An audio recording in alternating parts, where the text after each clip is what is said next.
Join Kids Hut family.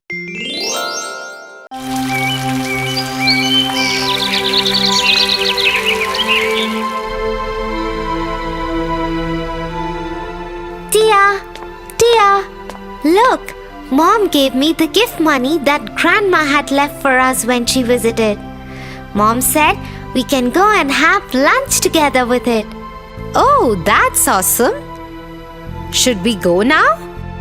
Yes, let's go.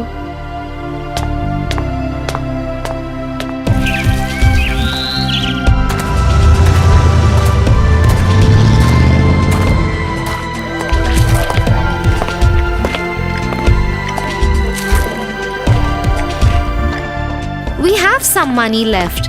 Should we get some cake parceled for our cousin June? She will be visiting us this evening. Why do you want to spend all our money, Tia? Grandma left it just for us. June doesn't have to know we went for lunch. Okay. While we're waiting for the check, do you want to hear a story? Oh, yes.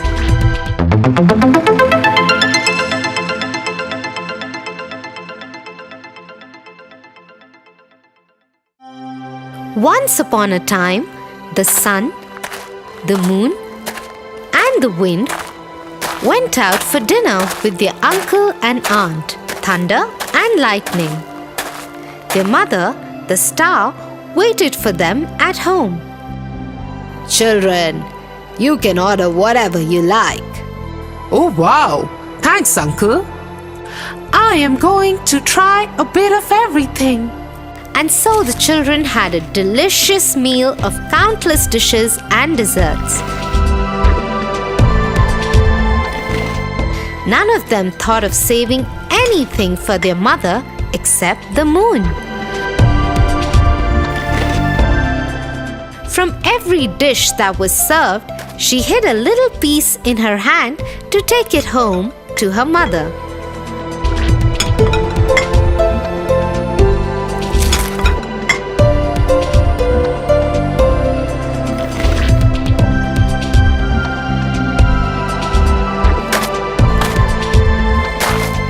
When they reached home, Mother asked how their dinner was. Did you have a good time, children? Yes, Mother. The dinner was just lovely. Oh, was it? Did you get some for me? Oh, Mother, I had gone to enjoy myself, not to get you dinner. Hence, I didn't get anything for you. Wind, did you get me any dinner? I had gone to enjoy a dinner out, Mother. I didn't go to get you a dinner parcel. I didn't get you anything. Moon, did you remember to get anything for me? Yes, Mother, I did. And she shook her hands. The most choicest dishes showered down from them.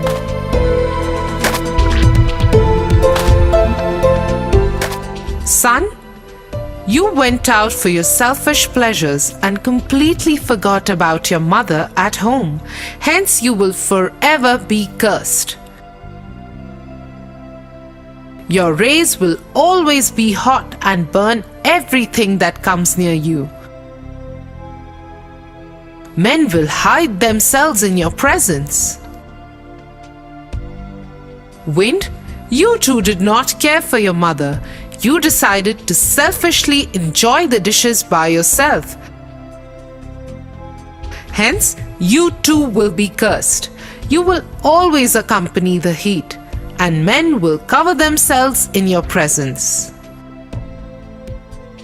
My dear moon, because you thought of someone else besides yourself, you will always be cool and calm. There will be no mean heat or blinding light from you. People will always love you and call you blessed. Tia, on second thoughts, you are right. We should take something for June. It is not right to think only about ourselves as we enjoy this lovely lunch. I'm glad you agree, Tofu, and so I'll let you pick the cake. Let's take her favorite one, chocolate. Super!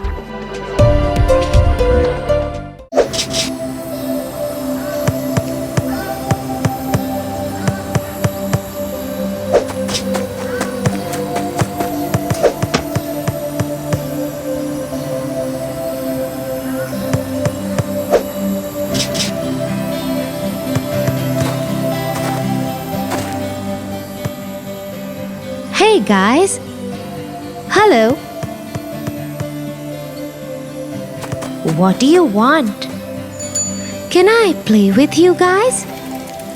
This is a game for big kids. Go away. Actually, why don't you stay to hear a story I was about to tell my brother? Okay, thanks.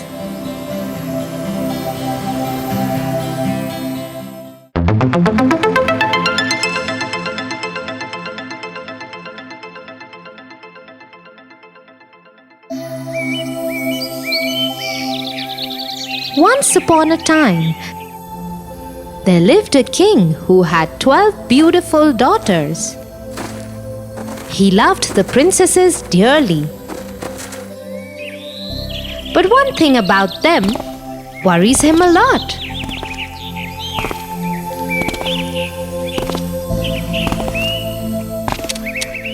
I cannot understand what my daughters do, because of which they need a new pair of shoes every morning. How can it be that their shoes are fine through the day, but in the morning they are worn out completely? To find the truth behind his daughter's shoes, the king announced in the kingdom that anyone who uncovered the secret would be awarded handsomely.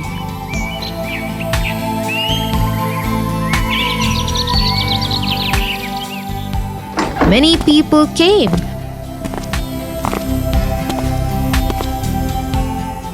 But no one could understand how the princesses managed it.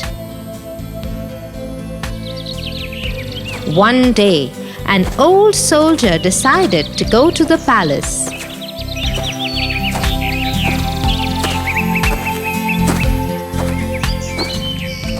As he was walking, he came across an old woman.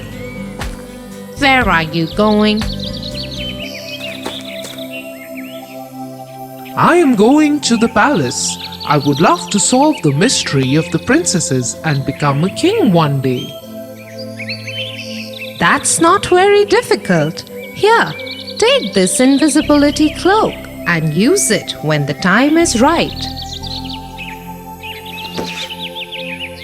Nobody will be able to see you as long as you wear it. Just be wary not to drink the wine that one of the princesses will bring you. The soldier thanked the woman and went on his way to the castle. Once there, he went to meet the king.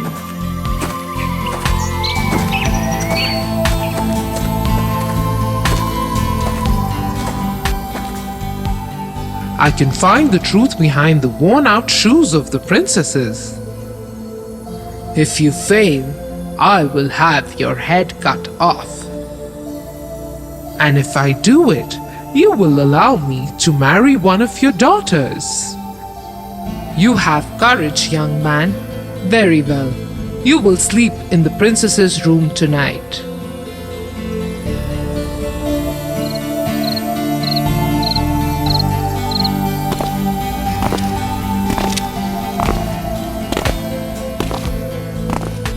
The soldier was introduced to the princesses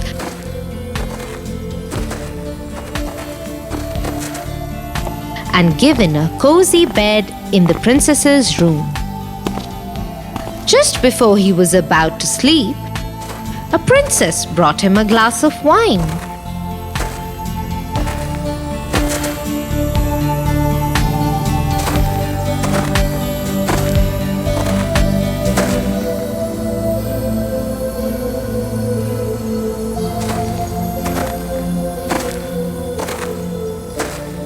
only pretended to drink it and lay down on his bed and pretended to sleep.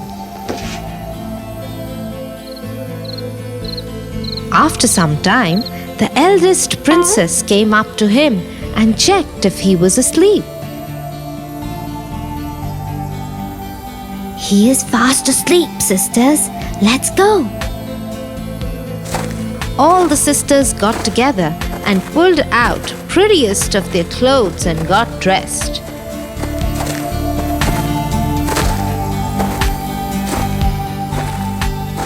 All of them were excited except the youngest one.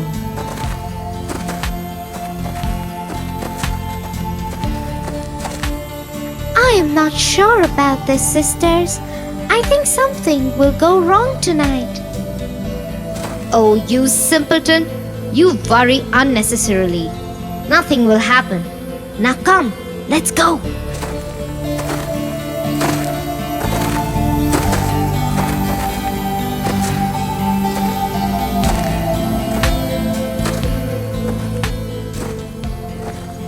The eldest princess then went to her bed and clapped twice. The bed sunk to the floor and a secret stairway opened underneath. All the princesses followed one after the other.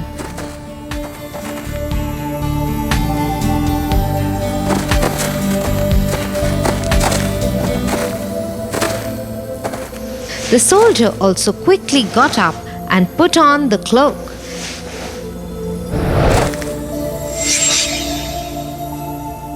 He then followed the princesses onto the stairway.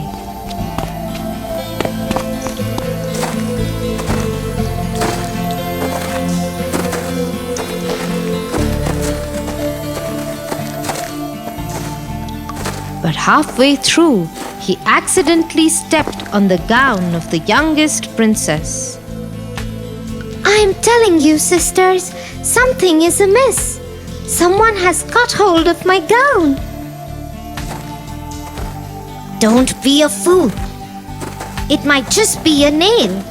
Now stop crying, or you will delay us.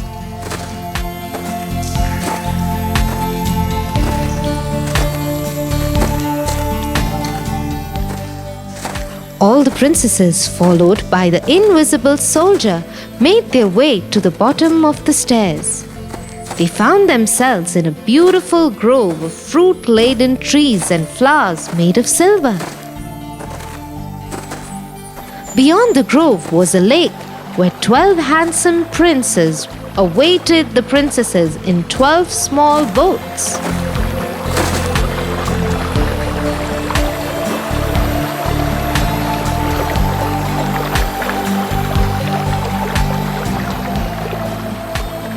The princesses rushed to their beloved, each and got into his boat.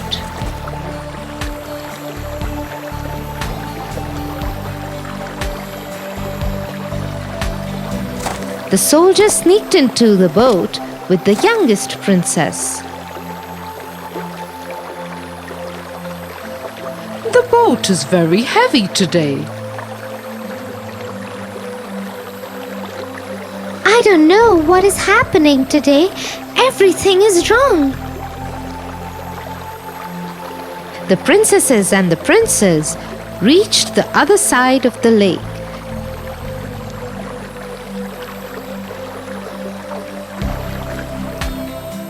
There was another beautiful grove there. It was lit with 1,000 lamps and music wafted throughout. Let's go, sisters. Everybody got off the boats and into the grove.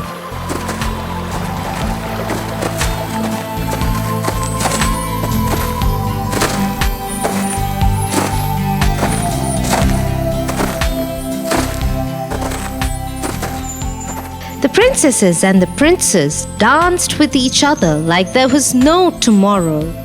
The soldier hid himself in one corner and watched everything.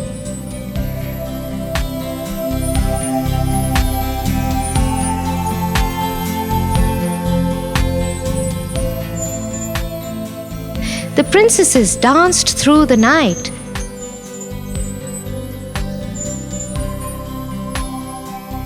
And when morning came, they returned to the palace and slept.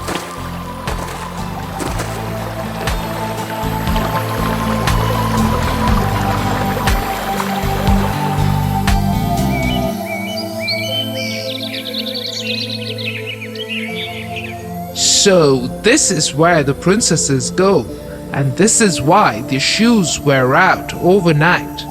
Let me see what they do tonight.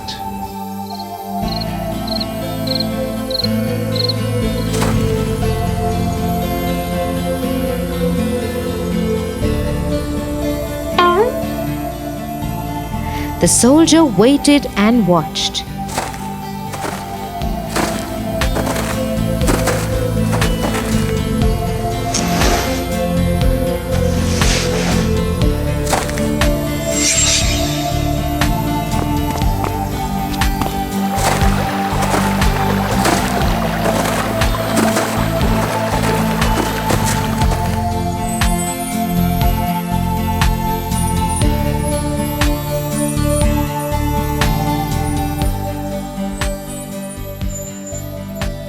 The same thing happened again.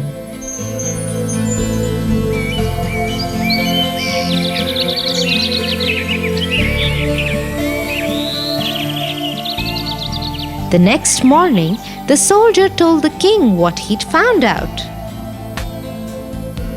The king called his daughters.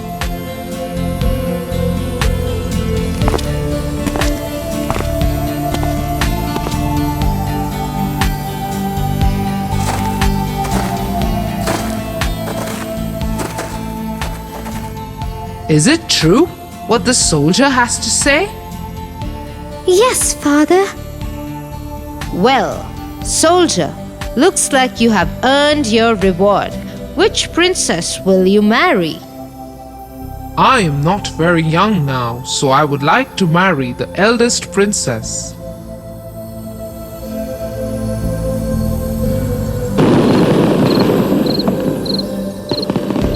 The soldier and the princess were married on the same day, and he became the heir of the king. Arrogance doesn't help people too much, does it, Tia? No, it doesn't. I am sorry. I was mean to you. We'll be back here to play tomorrow. Why don't you come and join us then? It's okay. I will see you tomorrow. Bye for now. Thanks for narrating the story, Tia. Bye-bye. Bye.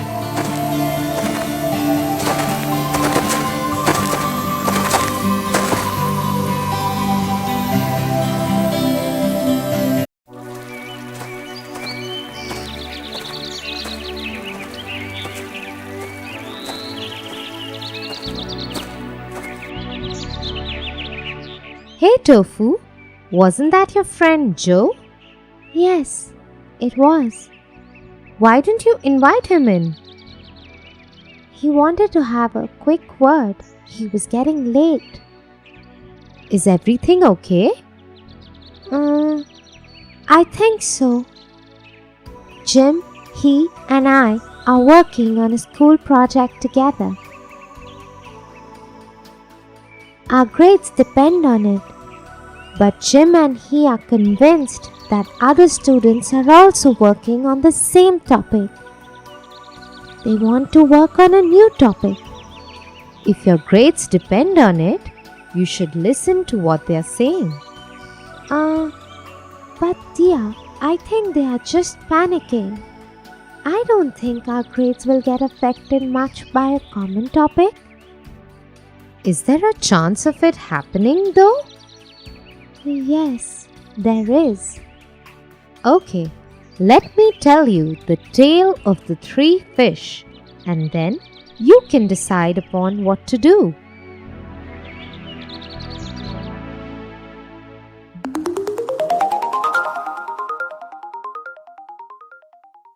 The Tale of Three Fish. Once upon a time, There was a serene lake full of different kinds of fish. One day, a few fishermen stopped by the lake. Brothers, look at this lake. It is so big and clean. It has so many different kinds of fish too. Yes, I agree. Look at those big fish there.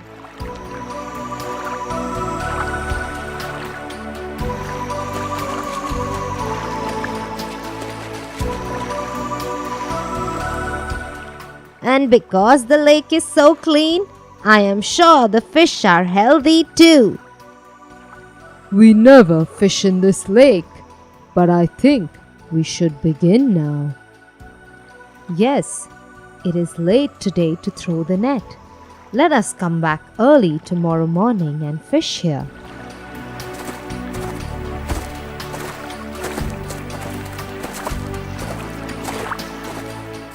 When the fishermen were discussing their plan, there were 3 fish that were swimming close to the surface of the lake. They overheard the entire conversation. They collected all the other fish in the lake and told them what they had heard. The fishermen are going to come tomorrow and throw their nets to catch us all. I am going to leave this lake with my family tonight itself. Yes, I am also not going to stay here. I will also leave the lake with my family. We will find a new, safer home. Look at you two, talking like cowards. Our forefathers came here to this lake and made it a home. Many generations before us have lived here. How can you even think of abandoning our home like this? Listen to us, brother.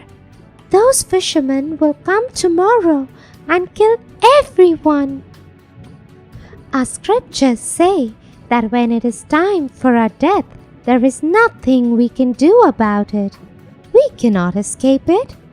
So let us stay in our home and face our death bravely. Soon the fish were divided into 2 groups. Some of them agreed to leave, and some decided to continue living in the lake. The ones who had decided to stay laughed at the ones who were leaving, but those who had decided to leave paid no heed to their mockery and started leaving the lake through a small outlet. Let them go, brothers. Soon they will regret leaving their home.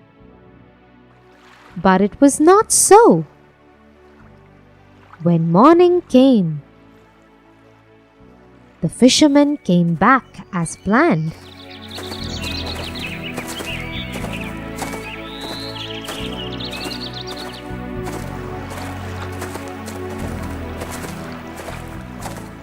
They cast their net onto the lake. They caught every single fish that had stayed back.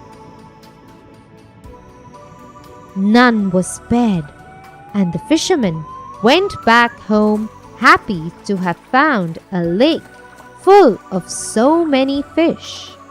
The only thing that the dying fish felt was regret for not having left the lake. The fish had a warning of danger, yet some of them decided to stay back. That's what got them into trouble. Yes. Don't you think you too have a warning of danger ahead? Oh, you are right, Tia. I am going to tell Jim and Joe that we should change the topic for our project. Thanks, Tia.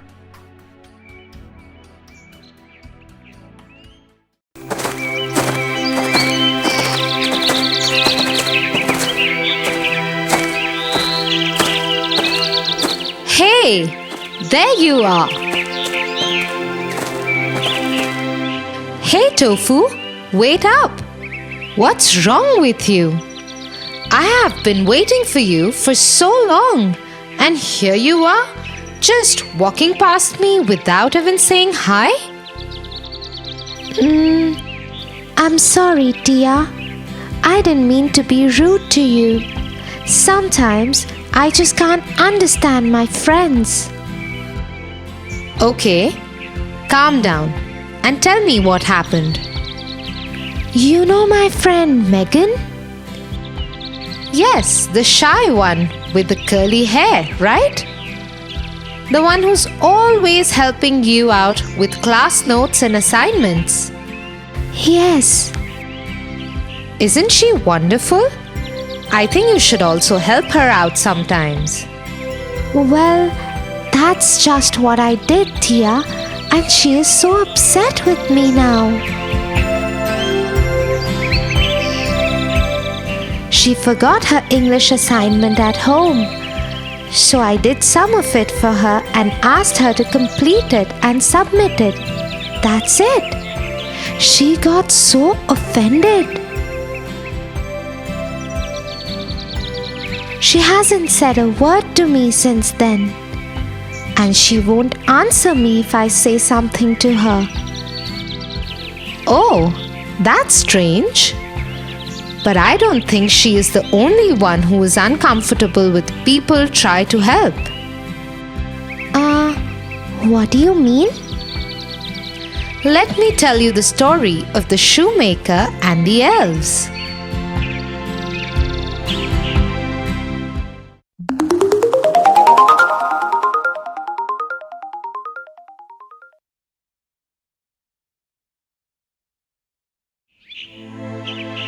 Once upon a time, there lived an old shoemaker. He was an honest man, but with very limited money. He made really nice shoes, but could not earn enough for himself and his wife. One night, he was in his workshop when his wife came to him.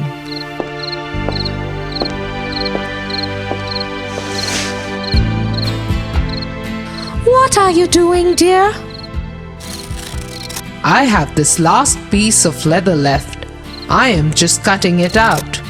We'll make a pair of shoes out of it tomorrow. Is it the last piece? What will we do? There are no grains in the cupboard, no wood for the fire, and now no more leather. Don't worry, my darling. Something will work out. The old couple finished their housework, and before they went to sleep, the shoemaker put the leather on his workbench.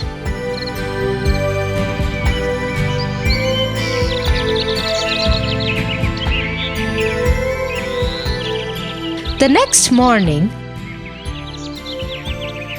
he got up early to make a pair of shoes out of the leather he had kept.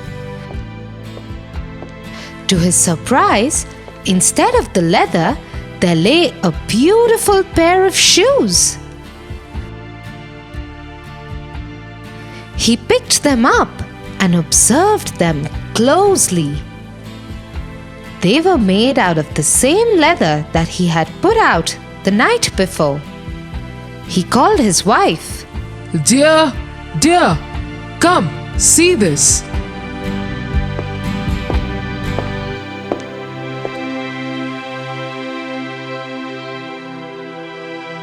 What a lovely pair of shoes!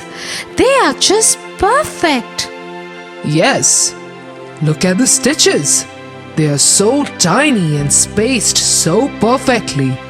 But I didn't make them. You didn't? Then who did? I don't know. Why would someone help us like this? I can't even think of anyone who can make such good shoes. You make the best shoes I have ever seen, and these are better than yours too. I agree. Anyway, let us not get carried away. Let us put them in the display window and hope that we can get some money for them."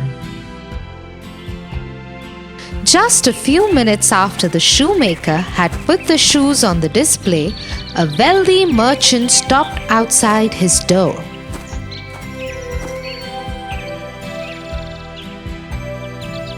He paid a good sum for the shoes and bought them.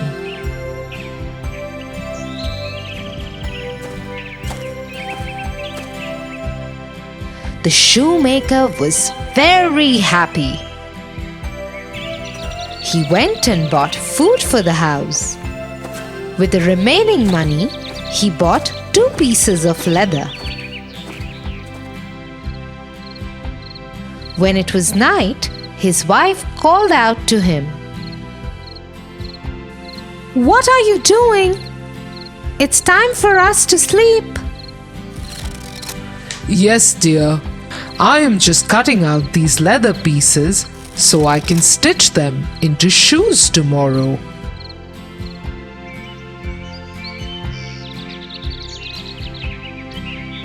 The next morning, when the shoemaker and his wife came down to the workshop, they were surprised to see 2 new pairs of shoes on the table where he had kept the leather pieces. "Would you look at that? These shoes are even more beautiful than the first pair.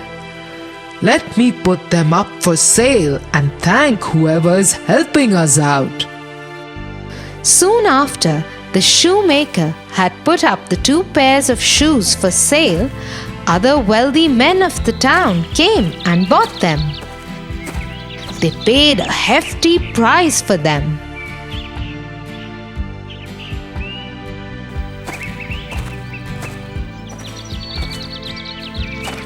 The shoemaker bought more food supplies and leather from the money he got. Again that night, he cut the leather and kept it to stitch it in the morning. The next morning,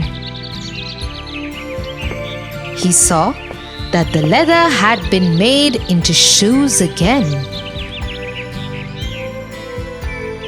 And as soon as he put them up for sale, they were bought in exchange of good money.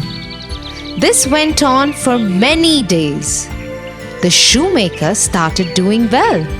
His business prospered and his shop would always be full with customers. One night, as they were closing the shop, the shoemaker had an idea. "I cannot stop thinking about those who help us. Why don't we hide behind the cupboard tonight and see who it is?" Yes, that's a brilliant idea. Let's hide and check out.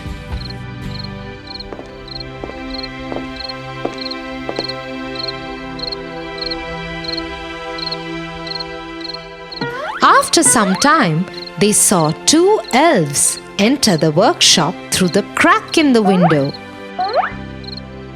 They headed to the workbench and started making shoes from the leather kept there. Although they were making these lovely shoes for the shoemaker, they had no shoes on.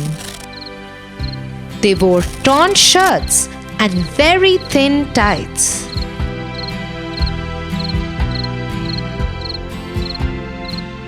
They did their work carefully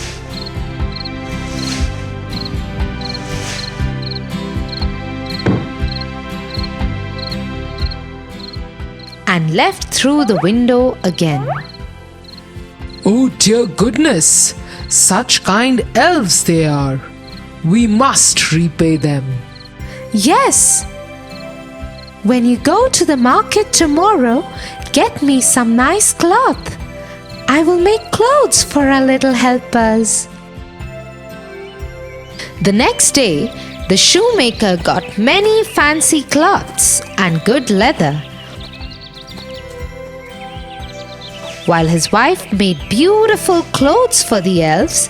He made soft shoes for them. When night fell, they placed the gifts for the elves on the table. They also laid out delicious food and treats for them. Then they hid behind the cupboard again and waited for the elves to return. When the elves came, they were overjoyed to see the gifts and the delicious food. They wore their new clothes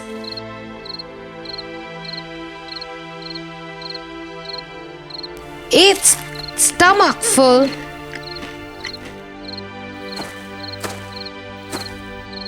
and went on to make shoes for the shoemaker. Once they were done,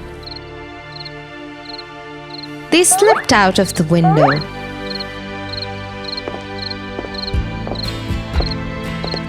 I am so happy to see our little helpers happy. Yes, and they looked so wonderful in their new clothes, didn't they? Tonight, let's keep some more dinner ready for them. What do you think? Yes, dear. That night, the shoemaker and his wife again kept dinner for the elves. But tonight, they did not hide behind the cupboard. Instead, they went to sleep.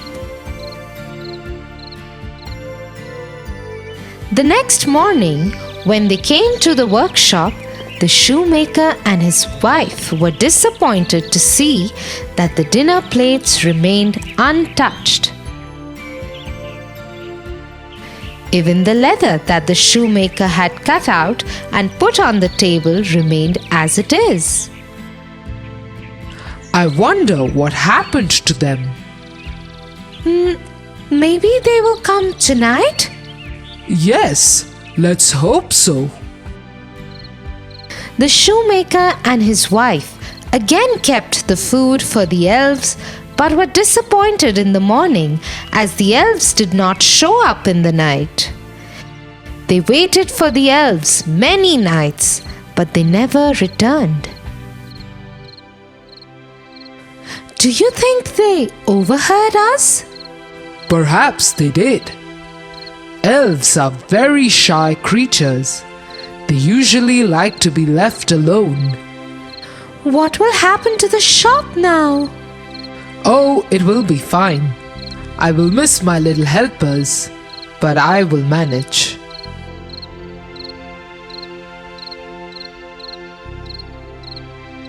The shoemaker went back to making the shoes himself. His shop continued to prosper, but he and his wife always remembered the elves and remained thankful to them for their help. So you see, Tofu, some people are willing to help but are too shy to take help from others. Yes, Tia, I understand now. Also, it doesn't mean that you have to be angry with them. You can be thankful to them in your heart. Thank you, Tia. If you wouldn't have shared this with me, I think I would have lost a very good friend. Now, when Megan tells me she doesn't want my help, I will respect that more. Good to know that. Now let's go home. I am very hungry.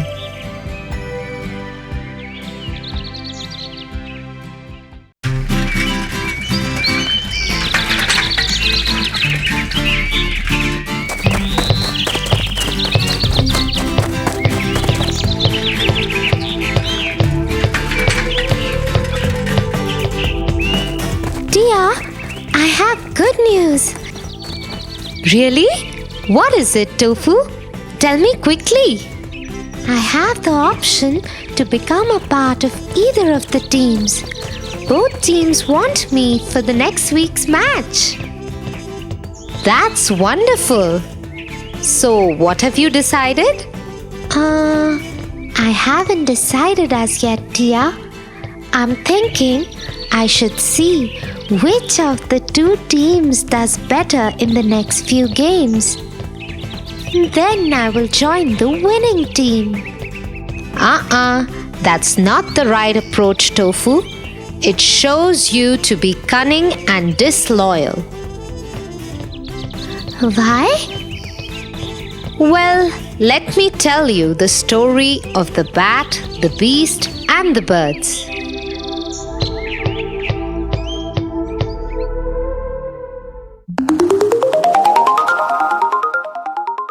The bat, the beasts, and the birds.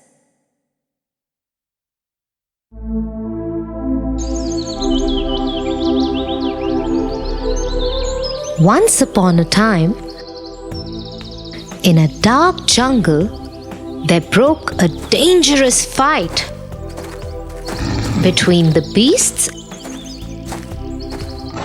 and the birds. We will not tolerate the beasts anymore. They feed on us, make preys out of our children, and behave as if they are the rulers of the jungle. Yes, we agree with you, our leader.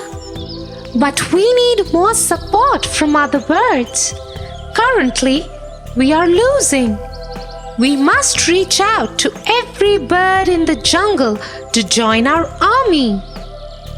We shall find strength in numbers. What do you say, Minister? Everybody has agreed. We just need to ask the bats now. I am sure the bats will help us win. Very well then. Invite the leader to our court.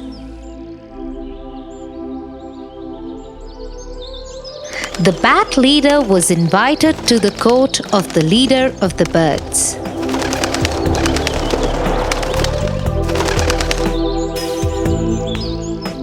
Bat, we are in a war against the beasts. Why don't you join us? The bat leader wasn't sure that it wanted to join an army that was losing. I am honored by your offer, but I am afraid I cannot join you. I am, after all, a beast.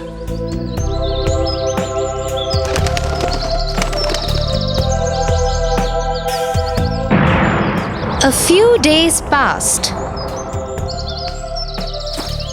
The beasts started losing.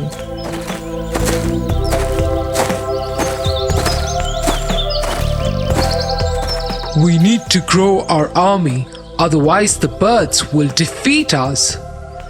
They drink from our lakes, live in our trees, yet they behave as though they have more rights on the jungle than us. Minister, who can help us win? My leader, the only ones who have not joined the fight as yet are the bats. We could ask them to join us. Very well. Invite the bat leader to our court. And so the bat leader was invited to the beast's court.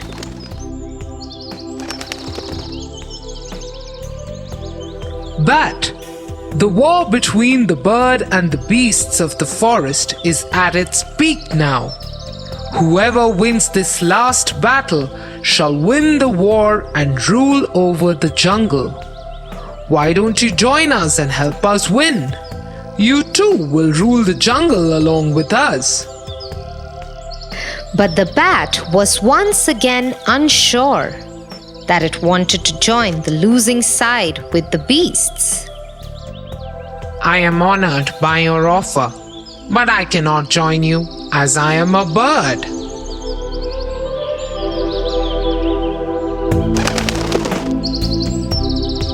Just before the final battle was to take place, both the bird and the beast leaders met.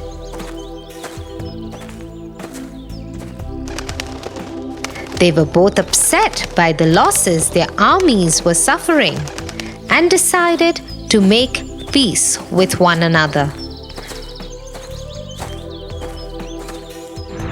The war was called off. We will not fight anymore. Yes, we will live in peace now. The whole jungle celebrated the new peace in the land.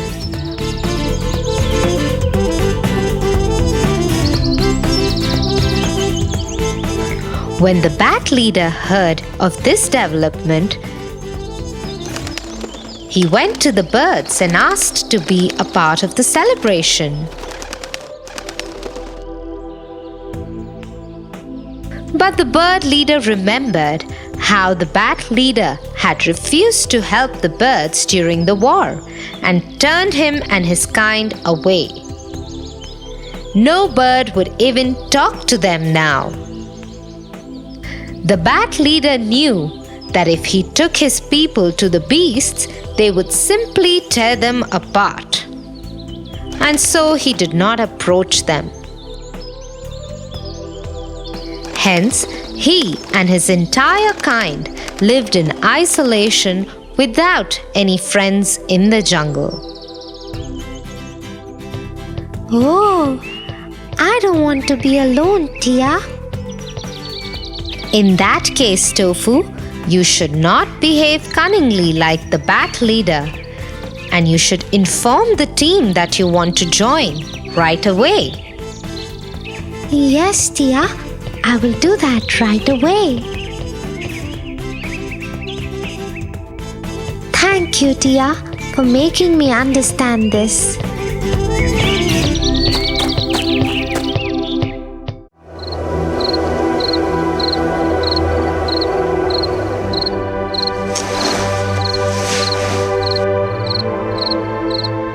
Tia, today Jim and I had a fight.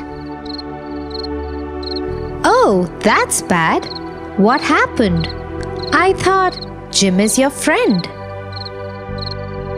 He was, but today he did not support me on the poster competition concept I wanted to present to my teacher. He thought that it might be too easy. He is my friend. He should have agreed with me instead of behaving like Tom and Ben, who are always mean. Was he right? Yes, he was. The idea was too easy, but still, he should have agreed with what I was saying. Oh, Emperor Tofu, that is very bad. Why are you calling me Emperor? Because you are behaving like this emperor from my story.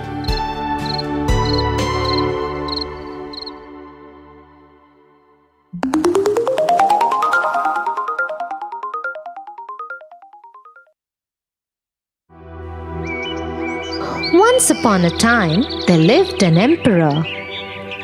He was not particularly smart or intelligent, but because he was the emperor, people feared him and always agreed with whatever he said. They used flattery to avoid his wrath and win his trust.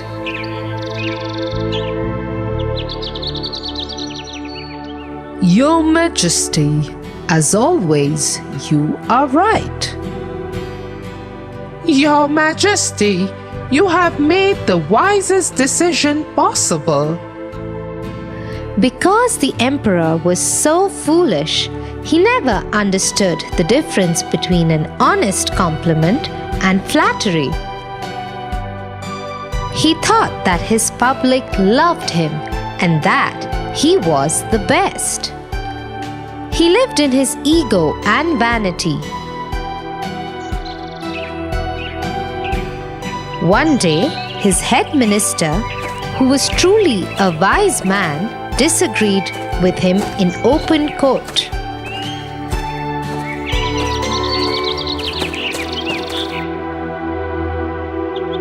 Your Majesty, it is my humble suggestion that you hear the public's troubles before increasing the tax burden further.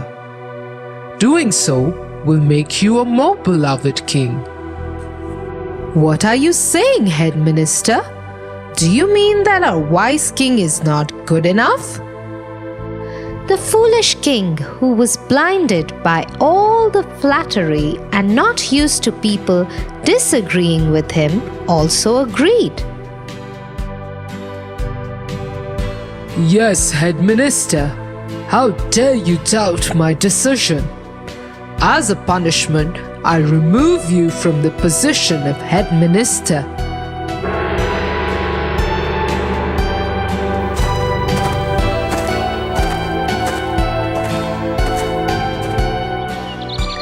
Disgraced by the events of the day, the head minister went home sad.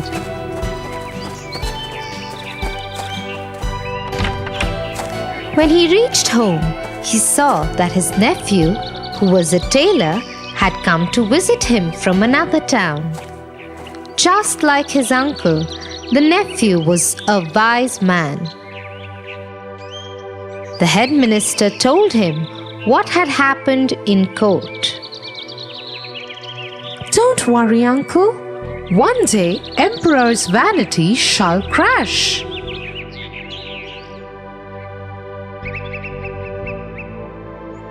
The next day, the nephew went to see the king.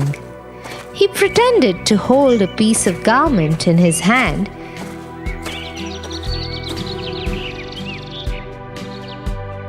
and said to the emperor,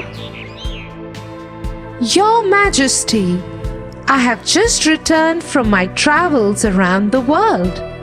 When I was in Old Market of Persia, I saw this beautiful piece of cloth and immediately thought of you.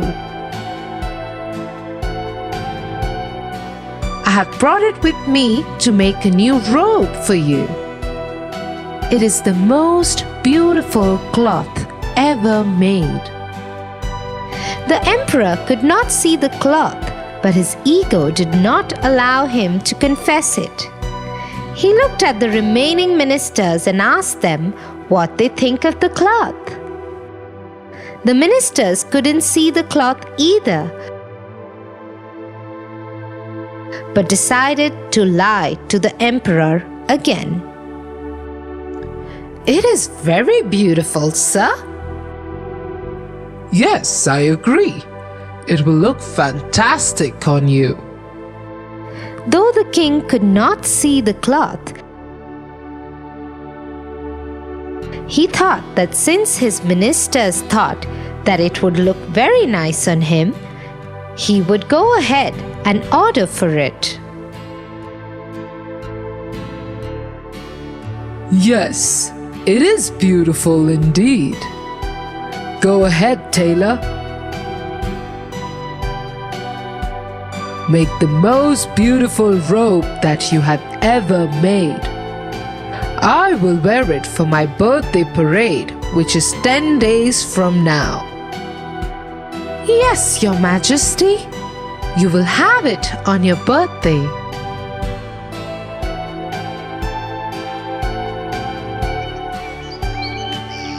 And so the fateful day came. It was the emperor's birthday. The tailor went to the palace early morning, pretending to hold a robe in his hand. Throughout, he behaved like he was carrying something beautiful and delicate.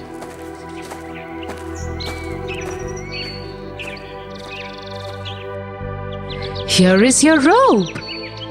Since it is a delicate material, it is best not to wear anything under it.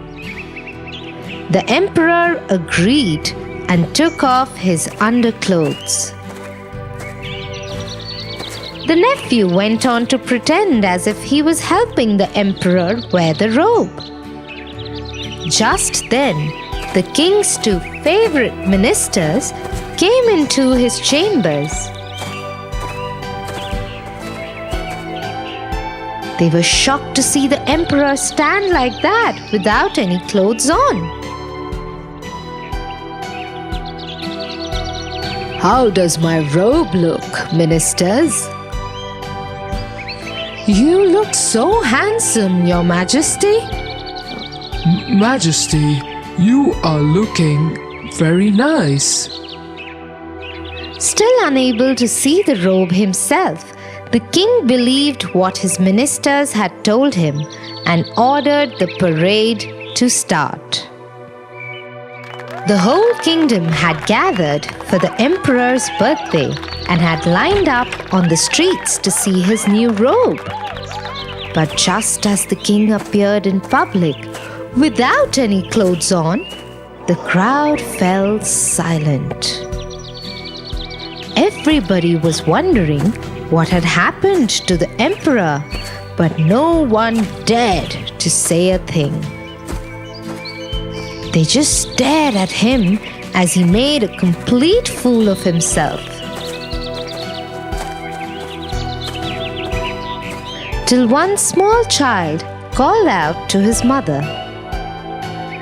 Look, Mom, the emperor is not wearing any clothes.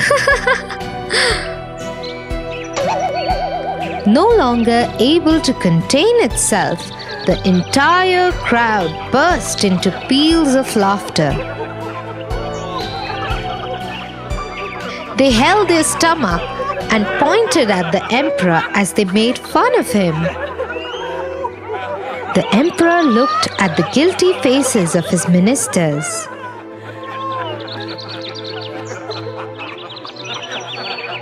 And sad face of his head minister, who was upset to see the king being made fun of. The emperor understood how foolish he had been and what his mistake had been. He fired the two ministers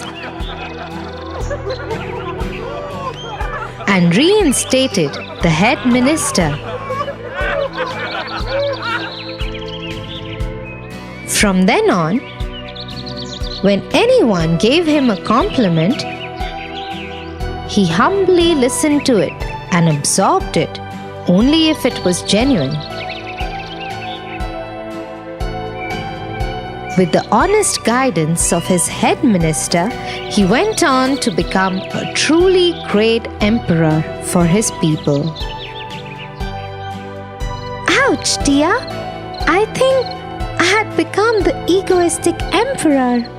I owe an apology to my friend Jim.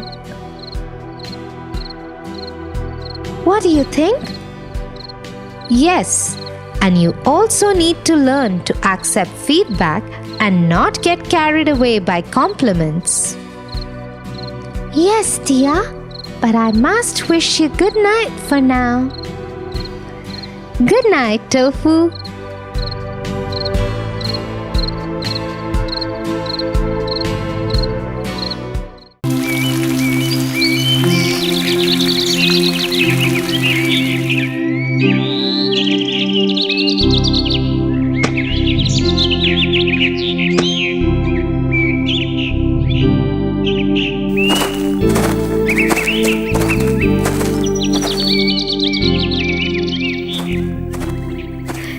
Tofu, Oh, hey, Tia. your friends didn't stay? Oh, no. They were just talking about how much fun they had today pulling Ken's leg. Ken? Isn't he the new boy who joined school? Yes, he the smallest amongst all. Everybody is taller than him, so it is easy to pick on him. Just like the ant, is it? The ant? Yes.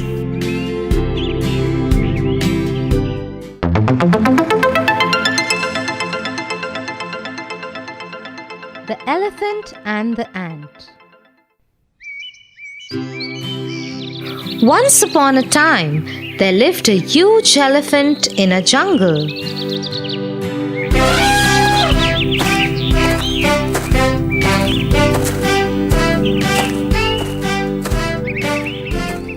Because he was so much bigger than all the other animals, he always troubled them.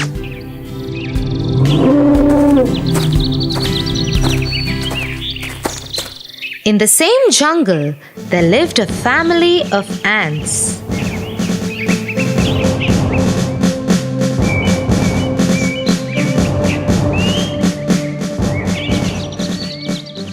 They were a hard-working family who always kept to themselves.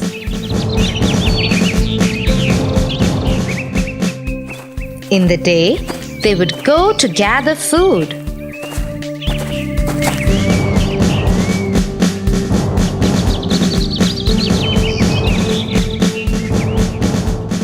One day, as they were going, the big, mean elephant threw water on them.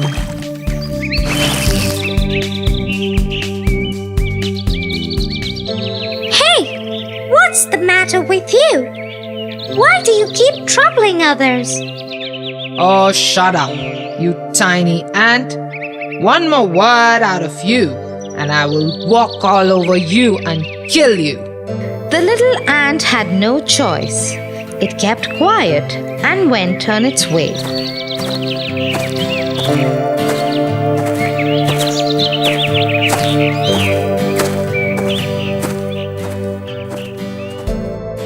You shouldn't pick a fight with the elephant. He is very ill-tempered and very, very strong. He could crush you. Something needs to be done about it.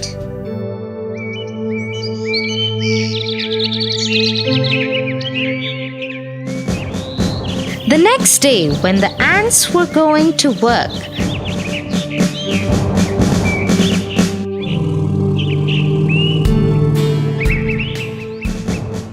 the tiny ant decided to teach the elephant a lesson.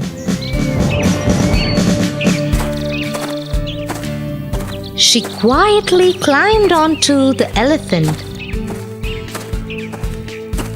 and made its way to the elephant's trunk and entered it. Once inside, she started biting the elephant. Oh, that hurts.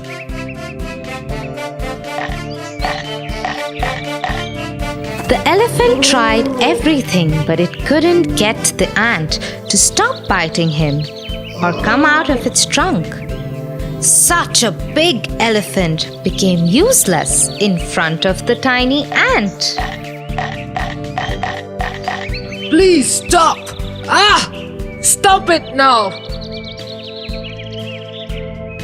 Well, I hope now you know how others feel when you hurt them. Yes, I do. Please stop now. Very well then. And so the ant stopped biting the elephant and came out of its trunk. I am sorry.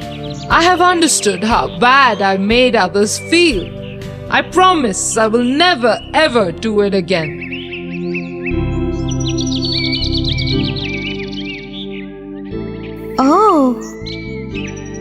Oh, what, Tofu? I understand what we were doing wrong. You do? Yes, we shouldn't make fun of Ken just because he's smaller than us all. I'm glad you realized that, Tofu.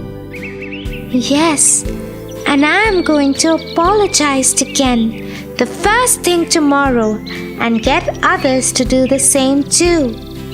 Thank you, Tia, for teaching me this.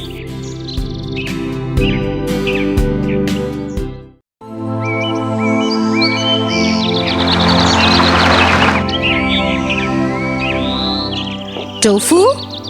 Tofu!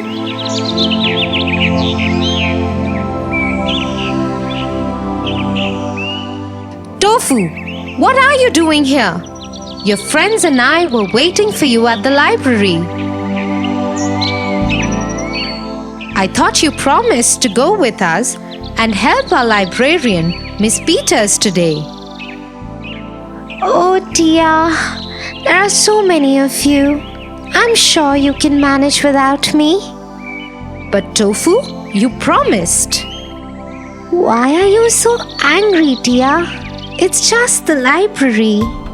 Yes, but you promised us. How can you be so careless, Tofu? If you behave like this, one day you will have no friends left. What do you mean? Haven't you heard of the bear and the two friends? No.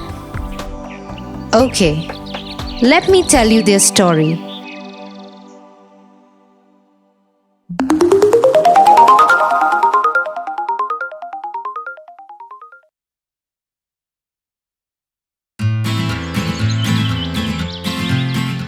Once upon a time,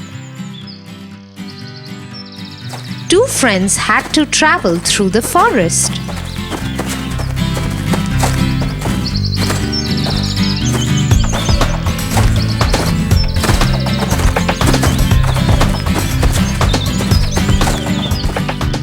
It was a dangerous forest with many wild animals.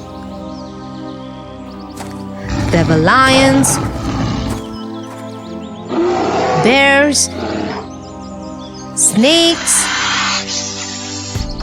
and even poisonous spiders in the forest.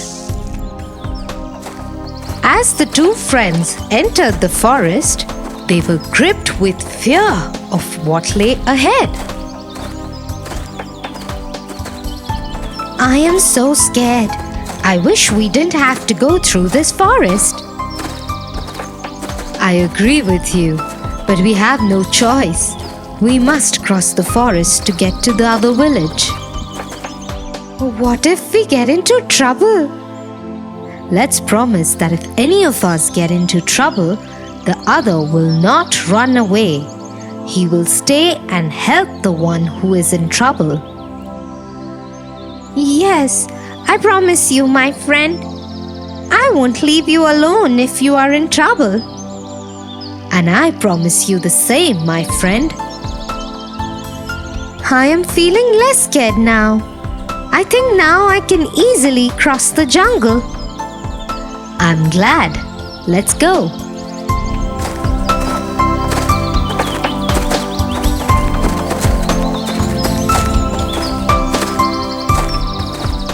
After some time of walking through the forest, the two friends heard a rustling sound from the bushes ahead of them. They stopped in their tracks. Oh, what do you think it is? Shh! I don't know. I can't see clearly. Can you? Just then, a large dark figure appeared ahead of them. Oh no! It's a wild bear! It hasn't seen us yet. Run! Saying so, the boy climbed up a tall tree and sat on one of its branches. But his friend didn't know how to climb a tree. My friend, I don't know how to climb a tree. Please help me climb it. But the boy on the tree did not help him. He shook his head and held closely to the tree. The boy on the ground saw the bear approaching him and quickly lay down on the spot. He had heard that bears do not attack dead things, so he closed his eyes, held his breath, and lay very still.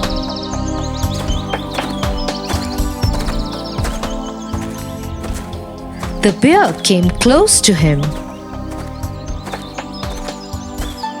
It came close to his head and sniffed and smelled his ear to see if the boy was breathing.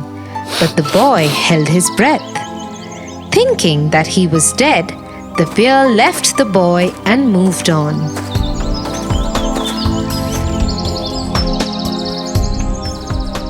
After the bear had left, the boy from the tree came down. Are you all right? Yes, I am. That was a close call. True, it was. Tell me, my friend.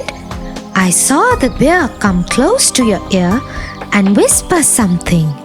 What did it say to you? It told me to be wary of a false friend and not keep such company.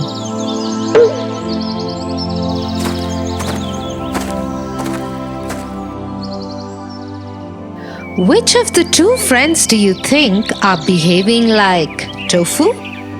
Like the one who broke his promise and climbed the tree. What are you going to do about it? Apologize to you and my friends and go to the library immediately to help. Okay, shall we go then?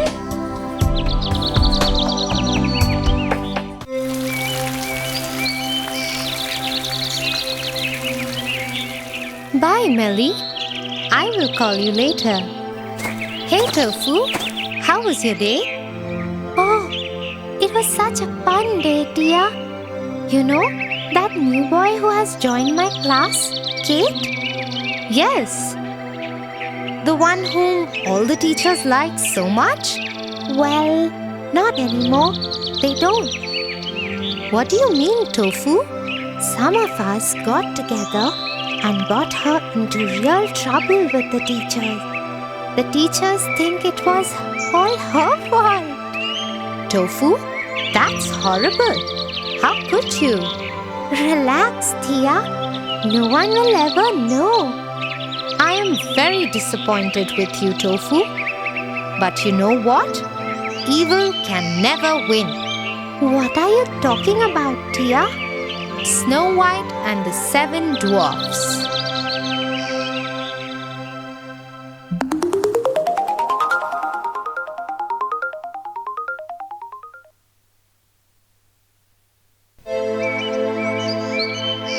Once upon a time, there lived a king with his wife. Sadly, they had no children. This made the queen very sad. On a winter day, when it was snowing heavily, the queen sat in her garden and prayed with all her heart to have a daughter as beautiful as the winter, fair as snow, and with lips as red as the last red rose that bloomed in the garden.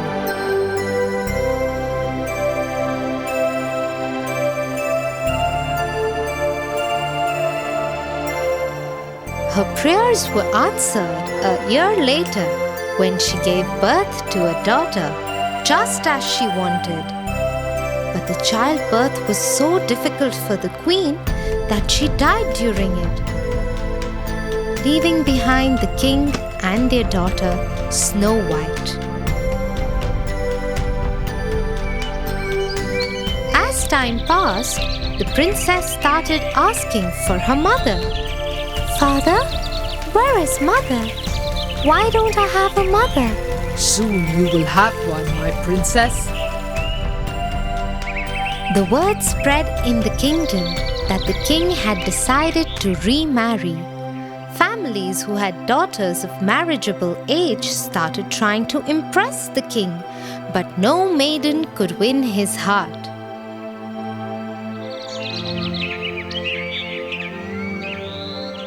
Till one day, an enchanting woman showed up alone at the palace.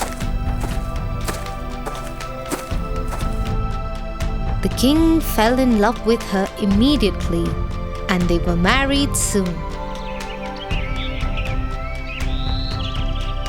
My queen, this whole palace is yours. It is your own home. Go where you like. Ask for whatever you want. Thank you, kind king. But all I need is a room to store my mirror that I have brought with me. Yes, I noticed that all you have brought is that large, round mirror. I am happy as long as you are happy, dear. Oh, you know what will make me truly happy? What is it? Your death.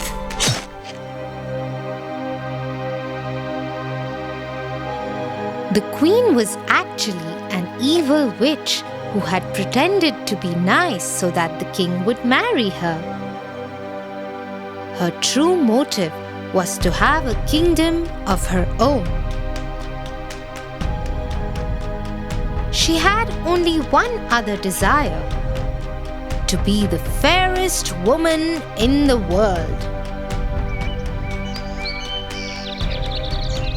Every day, she would stand in front of her mirror, which had magical powers, and ask it the same question. Mirror, mirror on the wall, who's the fairest of them all? It is you, O Queen.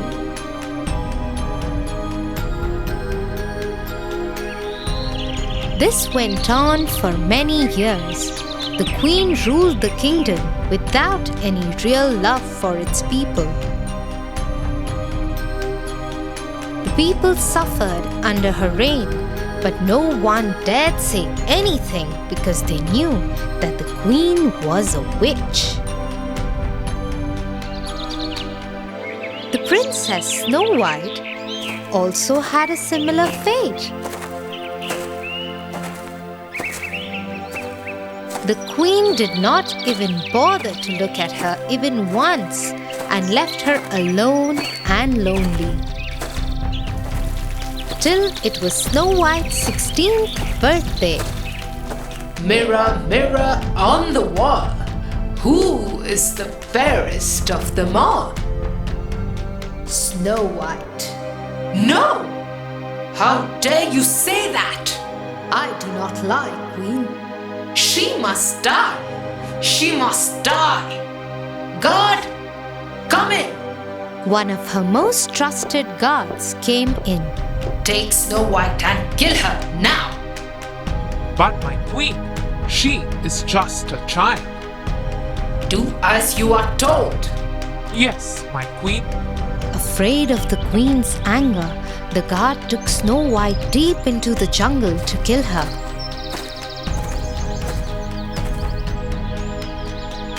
But as he raised his sword to kill her, he looked into her blue eyes and lost his courage to strike. He just left her there and ran. Lost, Snow White wandered deeper into the jungle.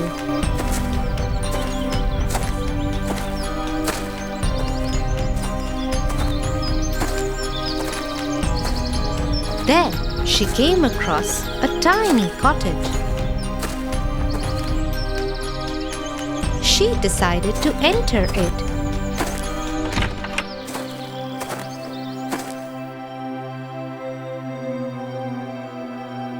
Look at this tiny home.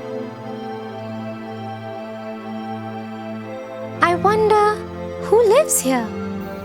She saw 7 tiny beds.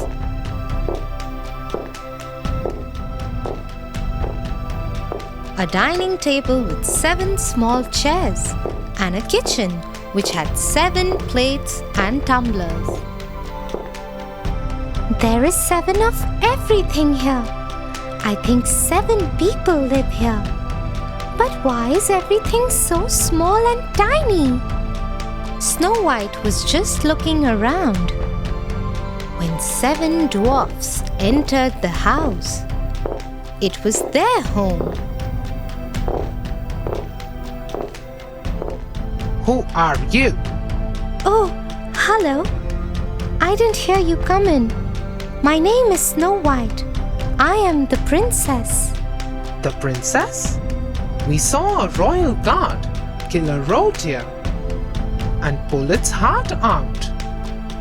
Yes, and he was mumbling to himself that he will tell the queen that he had killed the princess and brought her heart for the queen. Yes, the queen's guard brought me here. I think he wanted to kill me, but ran away, leaving me alone. Don't worry, Princess. You can stay here with us. That way, you will be safe. Oh, thank you so much. Snow White started staying with the dwarf brothers. In the day, they would go out into the jungle to hunt and earn money, while Snow White would stay home and cook for them and take care of their house. They all lived happily together.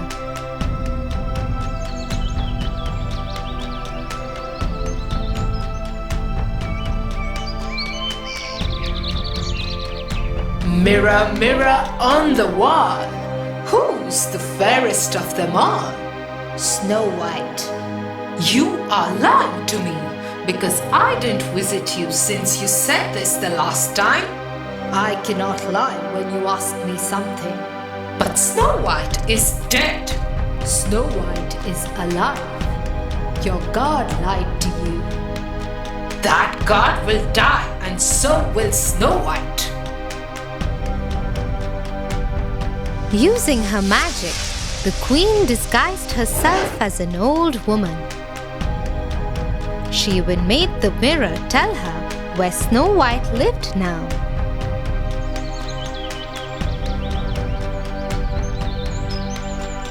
As she entered into the jungle, she saw Snow White filling a jar with water from a stream.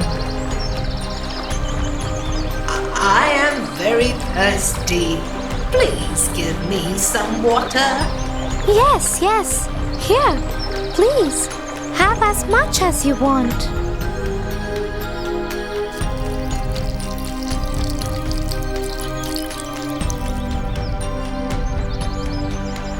Thank you, dear girl.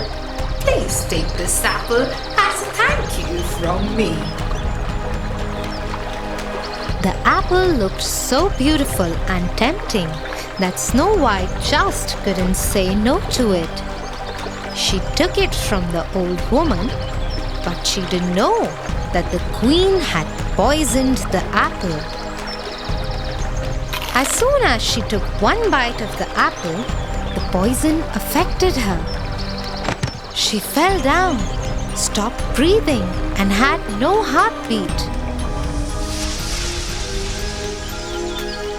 The queen became very happy and rejoiced as she made her way back to the castle.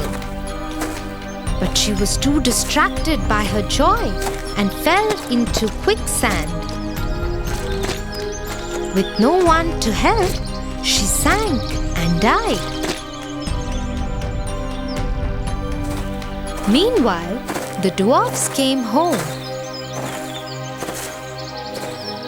and saw Snow White lying there dead. They were heartbroken. Who did that to her? I think the queen found out about her. Look at that black half-eaten apple. I don't want to let go of her. Let us keep her in a glass box.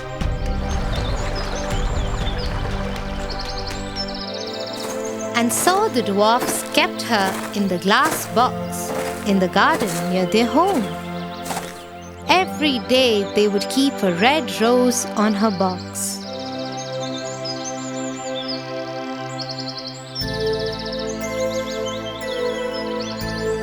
One day, a young prince came into the forest. There he saw the 7 dwarfs sitting by Snow White.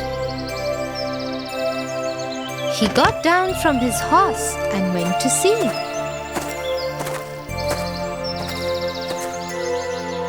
His eyes fell on Snow White, who was in the box. Who is she? What has happened to her? When the dwarfs had finished telling him everything, the prince was sad too. I am in love with her. I wish I had a chance to meet her once. Now all I want to do is kiss her. And so the prince lifted the lid of the glass box and kissed Snow White. As soon as he kissed her, Snow White opened her eyes. The curse of the poisoned apple had been broken. My princess, you are alive. Your love woke me up, dear prince. Encouraged by the prince's support, Snow White decided to go back to her kingdom and face the queen. When she reached there, she found out that the queen was dead and the kingdom was joyous to have the princess back.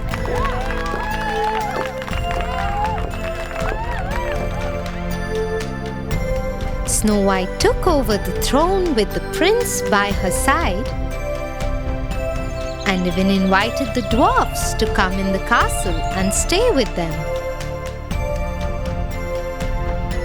With her return, the kingdom was joyous once again. Tia, can you please take me to Kate's house? I have to apologize to her right away. I think I have been evil to her. Good decision, Tofu. Yes, I will take you there. Come on, let's go. Thanks, Tia. And I promise, tomorrow I will tell the teachers the truth too.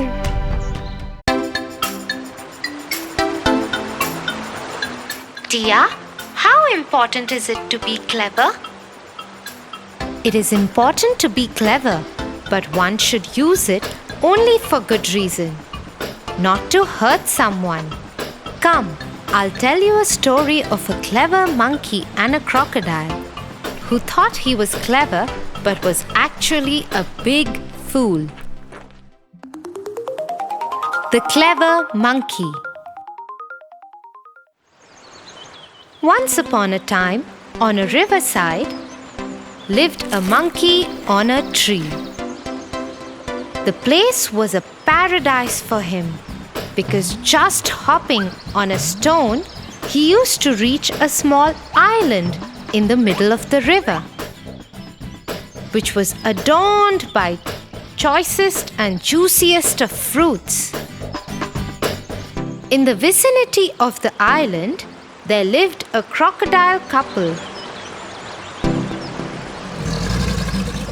And every day they used to drool at the monkey, hopping in and out of the island. But the monkey was so clever that the crocodile couple never managed to lay their hands on the monkey. One day, the female crocodile said, Dear husband, I have a plan to nab this monkey. Ah, none of our tricks have worked with this clever monkey. What brilliant idea do you have now? The female crocodile whispered in his ears, and all he could do was laugh sheepishly. The next day, when the monkey was busy feasting on fruits on the island, the crocodile very silently went and sat on the stone.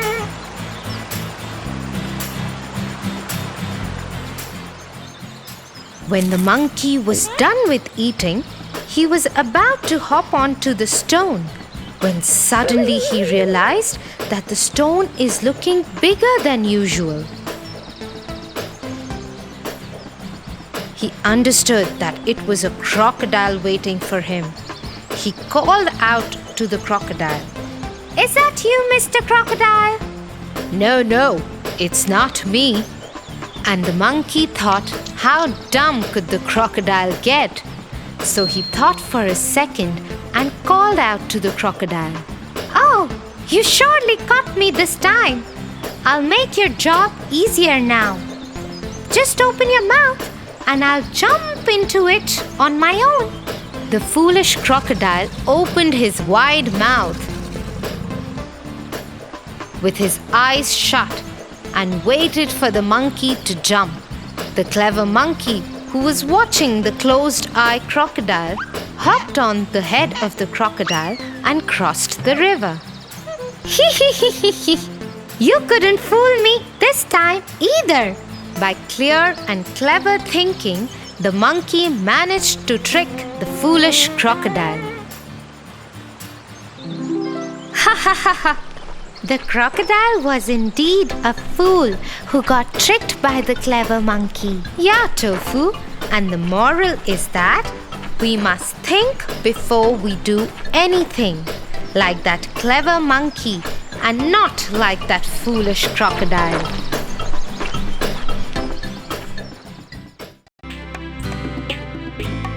For your favorite rhymes, stories, and more, join Kids Hut family. Subscribe here.